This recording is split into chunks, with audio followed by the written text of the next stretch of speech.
সময় আমায় এরকম একটা পরিস্থিতির মধ্যে এনে ফেলে দেবে তা আমি ভাবিনি। তাই এরকম কোনো পরিস্থিতির জন্য আমি তৈরিও ছিলাম না। কেমন যেন নিজেকে অসহায় মনে হচ্ছিল।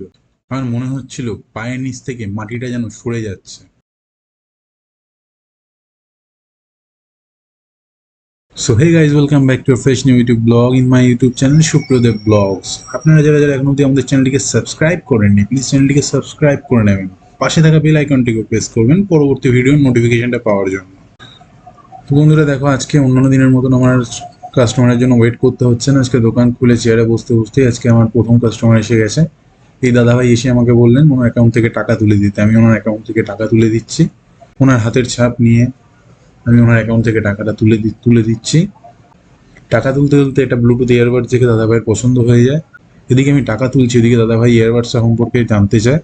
এই হোক, ওনার টাকাপত্র সব তুলে দিয়ে আমি দাদাভাইকে ইয়ারবাডসটা নিয়ে বলতে বলতে থাকি যে ইয়ারবাডসটার কী ফিচার্স আছে, কতক্ষণ ব্যাটারি ব্যাকআপ আছে, কী আছে না আছে। এরপর দাদাভাইকে আমি বলি আপনি চাইলে ইয়ারবাডসটা দেখতে পারেন। তো দাদাভাই ইচ্ছা প্রকাশ করে ইয়ারবাডসটা দেখার। আমি সেই মতনই দাদাভাইকে চেয়ার থেকে উঠে গিয়ে ইয়ারবাডসটা দেখাই।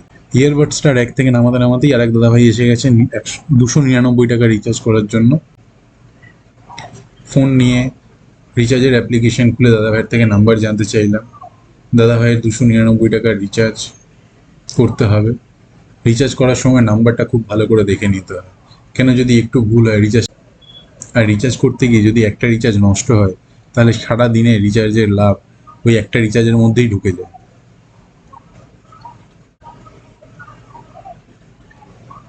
রিচার্জটা করার পর দাদাভাই আমাকে একটা করে 500 টাকার নোট দিয়ে ফেরতটা নিয়ে চলে গেলেন। এরপর আমি বসে রয়েছি। তখন আরেকজন জেঠিমা আসলেন টাকা তুলতে। জেঠিমা টাকা তুলতে এসেন ওনার ব্যাংকের বইটা আমার হাত দেখিয়ে বললেন এই ব্যাংক থেকে আমাকে 1000 টাকা তুলে দাও। তারপর উনি বললেন যে ওনার অ্যাকাউন্টে কেউ টাকা পাঠিয়েছে, কিন্তু ওনার ফোনে কোনো মেসেজ ঢোকেনি। আর ওনারও একটা 1000 টাকা ঢোকার কথা ছিল, তো কোন টাকাটা ঢুকেছে উনি বুঝতে পারছেন না। তো আমি যথারীতি ওনার আধার কার্ডের নাম্বার নিয়ে চেক করে দিলাম ওনার অ্যাকাউন্টে 1000 টাকা ঢুকেছে কিনা। আমাকে বুঝিয়ে দেওয়ার পরই আরেক জেঠু এসে গেছেন। উনি একটা কিপ্যাড ফোন নেবেন। আমার স্টকে থাকা কিপ্যাড ফোনগুলো ওনাকে একটা একটা করে দেখালাম। তার মধ্যে থেকে উনি একটা ফোন বেছে নিলেন। ওই ফোনটা দেখতেও খুব সুন্দর ছিল। রংটাও যেরকম রংটাও যেরকম ফোনের ডিজাইনটাও খুব সেরকম সুন্দর ছিল। কোনো কাস্টমার যখন আমার দোকানে এসে কোনো কিছু পছন্দ করে কিনে নিয়ে যায়, আমার একটাই চেষ্টা থাকে তাকে যতটা সম্ভব ওই জিনিসটা সম্পর্কে নলেজ দিয়ে দেওয়া, যাতে বাড়িতে গিয়ে তার ব্যবহার করতে খুব একটা অসুবিধা না হয়। সেই রকমই এই জেঠুকেও আমি ভালোভাবে বুঝিয়ে দিলাম। জ্যাঠামশাইয়ের পছন্দ করা ফোনটা জ্যাঠামশাই নিয়ে যাওয়ার পরই আরেকজন কাস্টমার এসছেন ওনার অ্যাকাউন্ট থেকে টাকা তুলতে। আমি ওনার আধার নাম্বারের সাথে আঙুল ম্যাচ করে ওনার অ্যাকাউন্ট থেকে টাকা তুলে দিয়েছি। টাকা তোলার পর ওনাকে বলে দিচ্ছি ওনার অ্যাকাউন্টে কত টাকা আছে। ওনার ওনাকে সব বুঝিয়ে দেওয়ার পর ওনার টাকা তোলার রিসিপ্ট বার করে আমি ওনাকে ছেড়ে দিলাম। ওনাকে ছাড়ার পর আরেক দাদাভাই এসছেন টাকা তুলতে। দাদাভাই এসে বলছেন ওনার অ্যাকাউন্টে টাকা ঢুকলে ওনার ফোনে কোনো মেসেজ দিচ্ছে না, ওনার খুব অসুবিধা হচ্ছে এই কারণে। যাই হোক, এইসব ব্যাপার নিয়ে দাদাভাইয়ের সাথে কথাবার্তা চলছিল। তারপর দাদাভাই বললেন যে ওনার অ্যাকাউন্ট থেকে টাকাটা তুলে দিতে। আমিও যথারীতি ওনার অ্যাকাউন্ট থেকে টাকাটা তুলে দেওয়ার জন্য ওনার হাতের ছাপ এবং আধার নাম্বার ম্যাচ করতে থাকলাম। ওনার হাতের ছাপ এবং আধার নাম্বার ম্যাচ করার পরই আমি আমার আঙুলের ছাপ দিয়ে ওনার অ্যাকাউন্ট থেকে টাকাটা তুলে দিলাম। ওনার হাতে রিসিপ্ট সমেত টাকাটা তুলে দিলাম। রিসিপ্ট সমেত টাকাটা বুঝে নিয়ে দাদা আমাকে ওনার আরেকটা ইচ্ছার কথা বলতে থাকলেন। দাদাভাইয়ের একটা হেডফোন কেনার ইচ্ছা। দাদাভাই গান শুনতে ভালোবাসেন।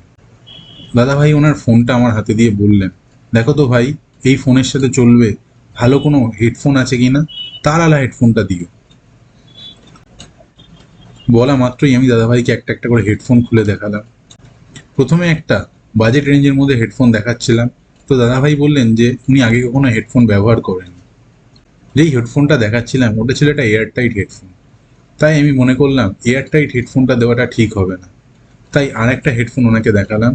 ওনার ফোনে কানেক্ট করে ওনাকে গান বাজিয়ে শুনিয়ে দিলাম। আরেক ভাই এসে গেছিল। ফোনে কাঁচ লাগাতে। এই ভাইটার ফোনটা হাত থেকে পড়ে গিয়ে ফোনের ডিসপ্লেটাও ভেঙে গেছে। ভাইয়ের এখন সম্ভব না ডিসপ্লেটা পাল্টানো, তাই ভাই আমার কাছে এসছে একটা ভালো কোয়ালিটির গ্লাস লাগানোর জন্য। আমিও দোকানের সব থেকে ভালো যে গ্লাসটা, সেই গ্লাসটাই ভাইকে রেকমেন্ড করলাম, আর ভাইও সেই গ্লাসটাই পছন্দ করলো। ফোনটা অনেকখানি ভেঙে গেছে। ফোনের ডিসপ্লে ভেঙে যাওয়ার পর উপরে গ্লাস লাগানোটা একটা চ্যালেঞ্জের ব্যাপার। কোনোভাবে যদি ভাঙা স্পটে চাপ লেগে কালো হয়ে যায় তাহলে পুরো স্ক্রিনটাই খারাপ হয়ে যাওয়ার একটা ভয় থাকে। আমি খুব সাবধানতার সাথে ভাইয়ের স্ক্রিনটাকে পরিষ্কার করে তার উপর গ্লাস লাগিয়ে দিলাম। গ্লাসটা দেখলাম ভালোই ফিট হয়েছে, কোথাও কোনো এয়ার বাবলস নেই। এই দেখে ভাইও খুশি হলো।